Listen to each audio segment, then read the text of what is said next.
Yeah, I can totally make F-Zero from this.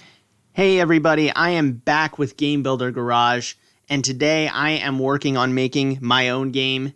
I've already done all the tutorials and everything, so now I'm working on my own F-Zero title. The first thing that came to my mind when Nintendo revealed with this game was that, hey, if they're not going to make F-Zero, then someone should. So I'm taking matters into my own hands, and I'm starting it off by introducing a brand new machine. I decided not to painstakingly recreate any vehicle from F-Zero and instead create my own. Let me introduce you to the Red Racer, the Burning Tide. Yeah, this is a bit of a reference to my dad. Father's Day is coming up, so I wanted to reference his favorite football team, the Alabama college football team, Crimson Tide, I guess. Pretty cool, and I fell. Now, I have already done some work on the track layout. I've pretty much overhauled Thrill Racer and added a few new things, a couple of more turns, as well as a bridge. This is some pretty exciting gameplay footage, isn't it? Putting the pieces of the track together.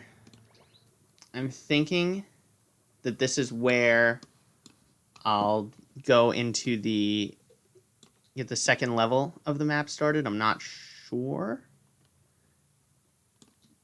but I do want to have multiple levels just to make the lap as long as possible, be able to use as much space within this confined area as possible. So I guess this is a bit of a roadblock. If I want to go up, I have to do it on that X plane. I can't do it going back, which means that I need to introduce another turn. However, this does give me an opportunity to introduce a little gimmick here. Your vehicle can be destroyed, pretty much. So, how do we make it obvious that this is something that you can do? So make that destructive, make the color red. Now, you'll see it, and you'll go, that can destroy me. So what do? Well, you can jump by pressing the X button.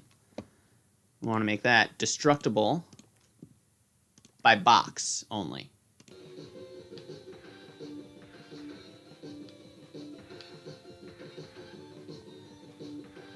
Alright, so that gets you, okay. Yep. So now I need an object break input. So now we're checking for when the car is destroyed. We want a timer.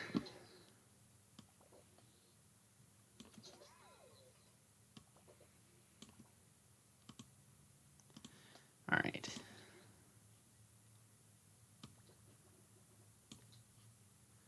We'll set the timer for 3 seconds.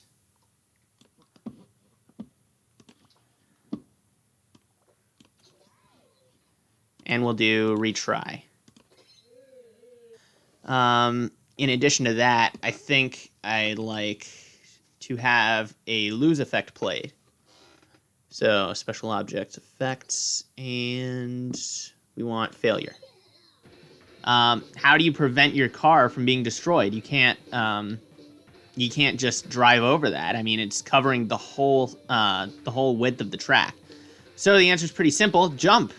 You jump over it, and that's all you need to do in order to survive. So the jump function wasn't used originally in Thrill Racer, but I thought it could have some purpose here, and knowing that F-Zero had hazards, that's what I wanted to do, is I wanted to introduce hazards and occasionally force you to jump over it. There will be other hazards that maybe you won't be able to jump over, but I wanted to introduce the hazards and the jumping mechanic early into the race. The second level, I think there will only be 2 levels on the track. The second level is going to have a lot more hazards than the first. Obviously, the mechanic was introduced at the end of the first level, so you want the hazards to be more present in the second, or else there's really no point in introducing them here. So now we should have a raised platform that will act as a second bridge. Yep, there we go. It worked. I also love that they did give for the racing theme in the game. They gave a 16-bit version that works perfectly. It's almost like Nintendo knew people were going to want to make F-Zero, which I'm sure I'm not the only one working on it right now. So now, where do I want the track to go? I could introduce a third level, but then that might get a bit too complicated, but, you know, who cares?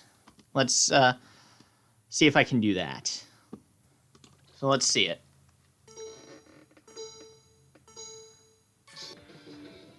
I want the jump height to be just enough that I can get over that obstacle, but that's it.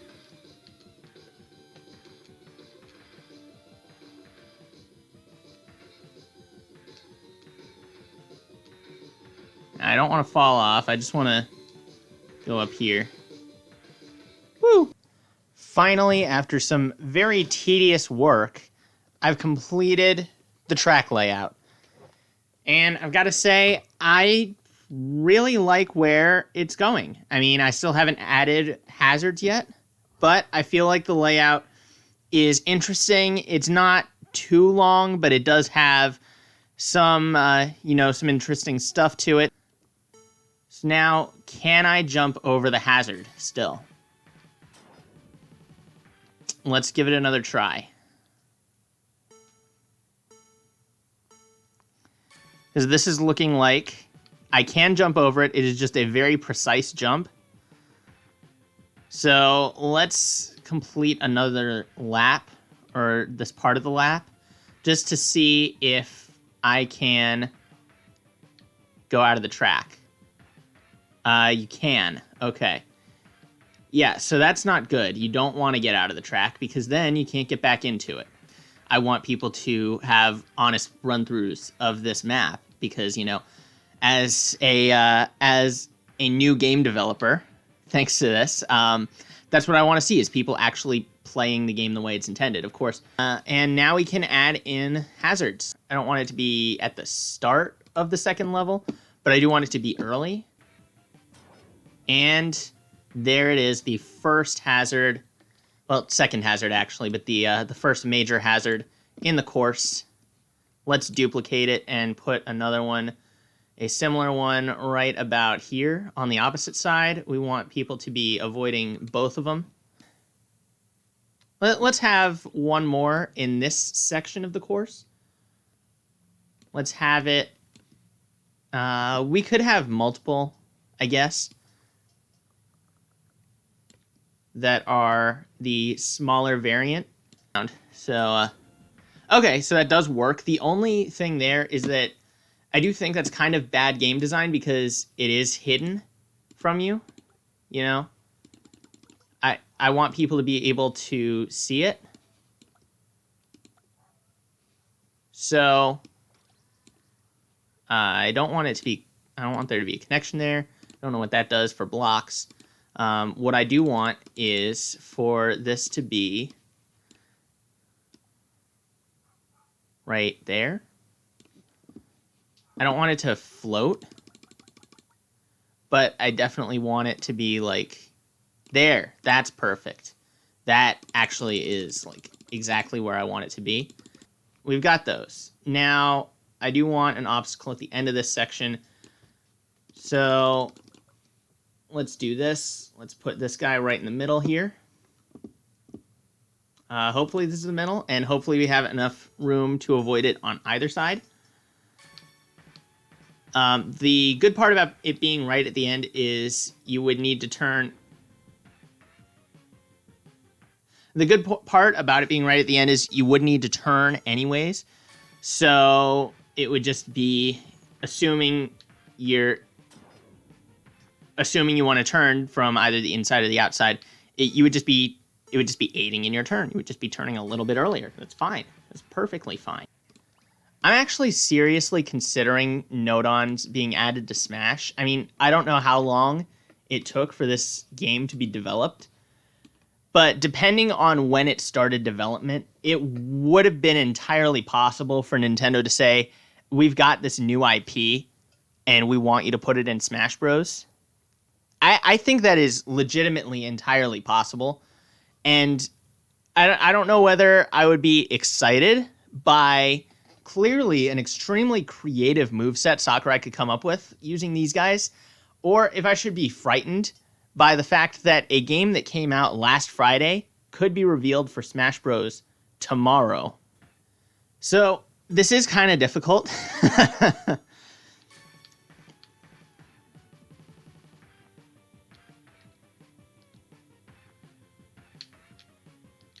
Oh, I almost got destroyed by the trap I set in there. All right, so that's not too bad. You have plenty of room to go through.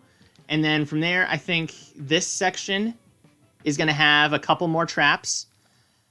But then, you know, other than that, it's going to be pretty good. I definitely throw you into the gauntlet in this first section. It's probably the most difficult part of the track. But yeah, that is most definitely the most difficult part of the track, in my opinion. Because, like, you've got obstacles here. You've got some on the top level. You've got that divider there. But that is just, like, everything I could throw at you, I have. And I have fallen again. Okay. So, this one is a bit more tame because everything's a bit more spaced out. And then you got the one little strip you have to jump over. I failed to do so miserably. And going down, now we've got one more divider. We got one more fence. Now you get to pick a side. And you know what? Relatively easy lap. So I like it. I approve. Time to move on and figure out some of these other mechanics. I want to have a timer that appears right here, somewhere along the side of the track. So you can see every time you pass by it, this is how much time I have. So time to review some of the prerequisite material.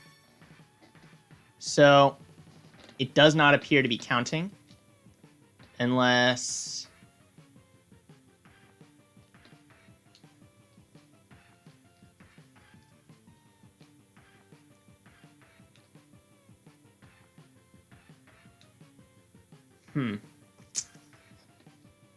Okay.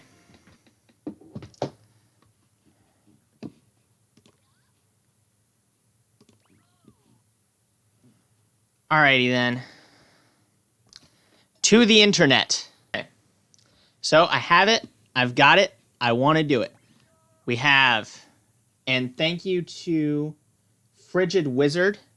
Check out his tutorial on how to make a countdown timer in Game Builder Garage.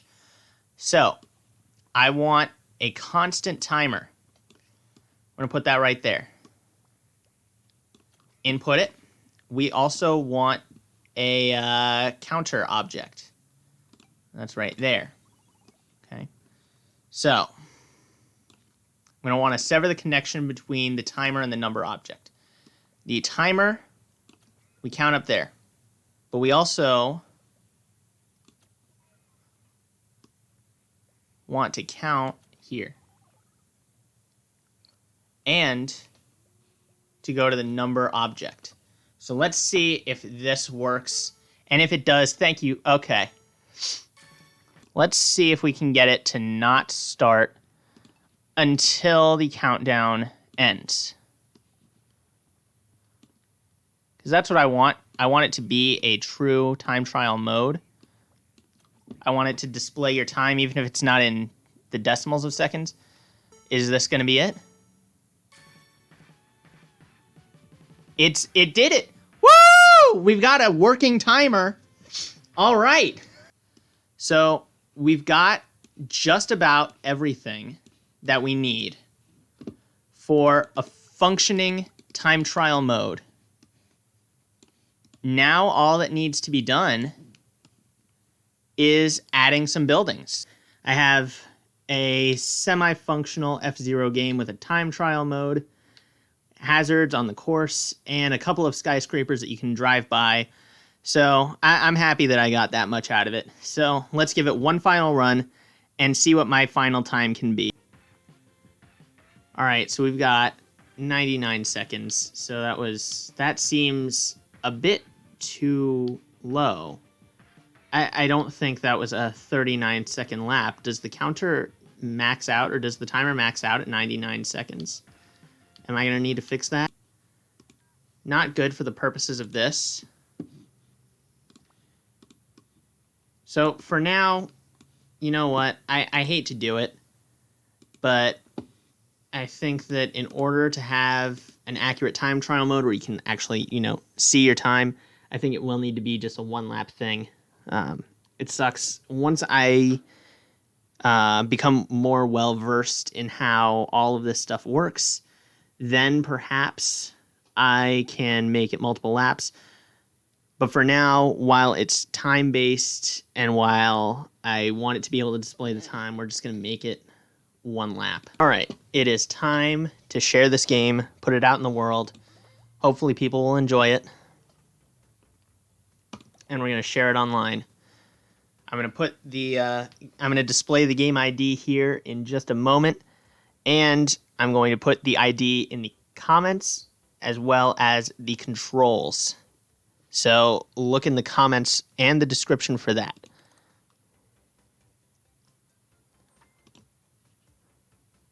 So there you go. That is F-Zero Warp Speed, and I really hope you all enjoy playing it because I have spent a lot of time working on it. It doesn't look like a lot of parts and pieces went into it, but it was a huge effort for me to put together in just a couple of days after the game came out. So I really deeply appreciate everybody who watched this video and everybody who gives the game a try. So thank you very much, and I will see you all next time.